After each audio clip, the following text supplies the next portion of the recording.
Hey guys, welcome to another news breakdown here on SHODO Pop.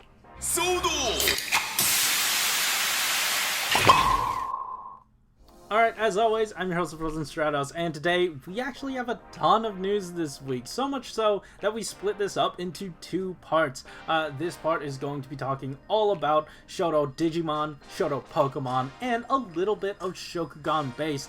The next episode will be more about Kamen Rider, but without further ado, let's hop into this episode where we're talking about SHODO Digimon 2 and everything that came out with it. So if you don't remember, in SHODO Digimon 1, when that came out, we got teaser images, teaser silhouettes for what's going to be coming up next, and they basically made good on that promise.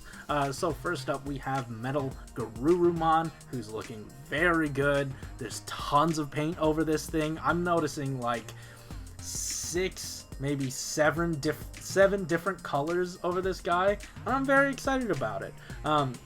Next up, we have, Mega Kabuterimon, I believe. Yes, Mega Kabuterimon. And then lastly, we have Magna Angemon in battle mode. Now, these are the English names.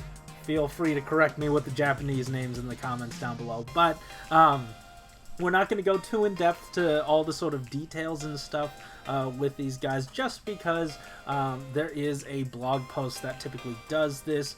This just came out beforehand when the pre-orders went up for everything coming out in December. But like I said, this does come out in December, and it does come out in 2 different ways, just like the SHODO Digimon 1 first release. Now, all three figures you looked at here, they're going to be coming out in a premium version and a retail version. The premium version is going to be coming with 3 extra display stands that have their unique logos to them, as well as box art done by Kenji Watanabe, who also did the box art for the first one and is the artist that is just one of the bigger ones for Digimon. So that's really neat that they're keeping that track record up. And then, like I said, the retail version is going to come with all 3 of the figures, just without the display stands in each of their boxes. Now, here's the thing. The premium version, that's going to be coming out in December, the same time as the retail stuff does, and that's going to retail for 49.50 yen. So that's going to come with all the extra bells and whistles of the display stands and the box art. But if you want to go for the retail version, that retails for 62.70 yen, which sounds more expensive because it is. That's just numbers.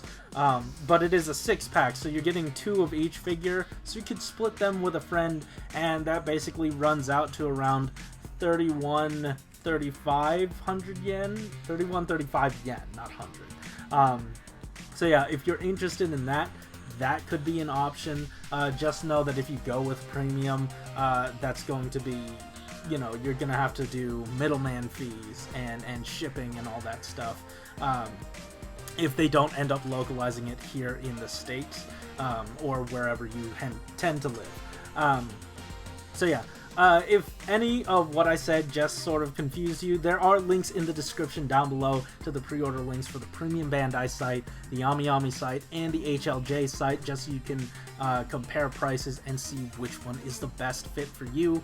And keep in mind, Ami and HLJ, they typically have these on sale once you pre-order. So I'm seeing on Ami it's 49.80 yen right now, so it's 1,290 yen off. So that might be a pretty good option, which is pretty comparable to the premium set before shipping and all that stuff. But yeah, like I said, if you're any amount of confused, links in the description. Hey, also check this out.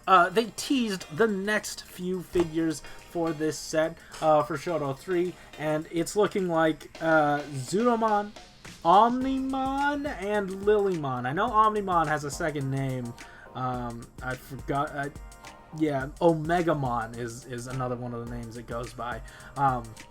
But yeah, if you're interested in that, make sure to keep your eyes on this space, and we'll be covering it once these become available, once we can see more. And hey, that's it for the Digimon stuff. Like I said, all these come out in December. Either get the premium or the retail version. I almost said pre-tail. That doesn't make any sense. But yeah, links in the description. Check them out. Hey, that's not all we're taking a look at today, though, because we've also got some SHODO Pokemon, and they're looking really neat. And yeah, let's take a look at these guys individually. We've got Garchomp here, who has tons of articulation. He's got it everywhere he needs. And also potentially in the head as well. We'll see some images later where his mouth does close, so, you know, just keep that in mind for this guy. Next up we have Cinderace, who looks pretty good, except the elbows don't seem to move, which is rather unfortunate. Something I did want to note is that with SHODO Pokemon, there's typically a cost-saving figure. Like, in the first wave, we had Mew, who had not too much articulation. Second wave, we had Mimikyu, who had not too much articulation. And then in SHODO Pokemon 3, we had Darkrai, who just has arms and no legs. So, yeah, none of the figures in this wave look to be, like, super cost-cutty, except for Cinderace. Because the arms are sort of screwed up. But everything else, all the other articulation is there. I even see potentially some hinges in the feet, like toe hinges, so that's really cool. That might have been where it's gone, but there's also another figure that took up a lot of articulation. We'll get there. Next up, let's take a look at Umbreon, who, once again, tons of articulation, though it would have been nice to give us... they probably couldn't have done this. But the toes, they don't look too stable. Thankfully, this is a quadruped. I do wonder if the ears move. They do seem like separate pieces either way. Don't know if they will articulate. And next up we have Machamp. And he has two sets of arms and probably stole the elbow articulation from Cinderace. So, hey, good job, man. This dude's looking pretty neat.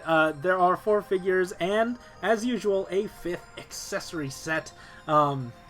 And it comes with some display-based stuff and so, like, something for everybody. So let's just sort of see this on everyone. Cinderace has a fiery ball to kick around. You got Garchomp, who has, like, the rocky display base, which you can have him sitting on, or you could just put his fin right into and make it look like he's swimming around.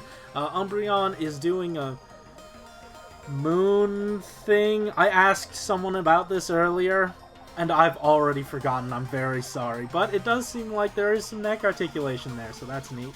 And hey, Machamp is, well, he's pointing at the Bandai Candy Toy logo, so you could do that, I guess. But he does have tons of extra hands, like a choppy hand and a punchy fist for each hand. So that's like 8 hands total, 8 extra hands total on top of what he already has, so that's 12 total hands. So yeah, that's really neat. These guys are also coming out in December, and I believe these are going to be retailing for 5,500 yen, excuse me. I was looking at something wrong. Yeah, these are coming out in December for 5,500 yen for a box of 10.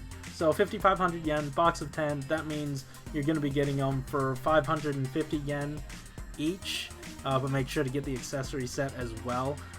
Hopefully, if you get the box of 10, you are going to be able to split it half and half with a friend. If you want, there are links in the description down below to how you can pre-order these as well. So yeah, get excited for these, because I know a lot of my friends are. But yeah, that's it for SHODO Pokemon and SHODO Digimon, but we have a tiny bit of Shokugan Base news. If you remember, we have the older Shokugan Base stuff, but this brand new wave comes with it, a new sort of clear, transparent, dark, smoky colored version, and also 3 different backdrops. So the first backdrops we got were a rocky quarry, a sort of skyscraper look, like a city look, and a techno pattern. This one is going to be a oh man, where is it? This is going to be a steel structure, abandoned house wall structure, and mechanical structure. So even if you already have the first one, this would be a neat set to get. And if you haven't started, this is also still a neat set to get. And we're probably gonna get another full Bandai Candy Toy blog about this one, because we did for the first one. So yeah, anyways, that's it. This once again comes out in December, and the pre-order links are in the description. But yeah, guys, that's it for all the news for this episode. There is another episode talking more about the Kamen Rider side, and I recognize a lot of people here are coming mostly for the Digimon and Pokemon stuff. So if this is the last I see of you this week, hey, thanks for stopping by. Hope you have an okay day, as good of a day as you can during these times. But yeah, also there are links in the description down below to how you can help support the Black Lives Matter movement by donating money, signing petitions, whatever you do. As long as you do it, it absolutely helps. But yeah, guys, tell me in the comments down below sort of what you are going to be pre-ordering, or like which of the Digimon things you're going to be going with, either the premium or the retail, or the pre-tail, because that's just a thing now. Anyways, guys, thanks for watching. Keep it juicy. Hell yeah.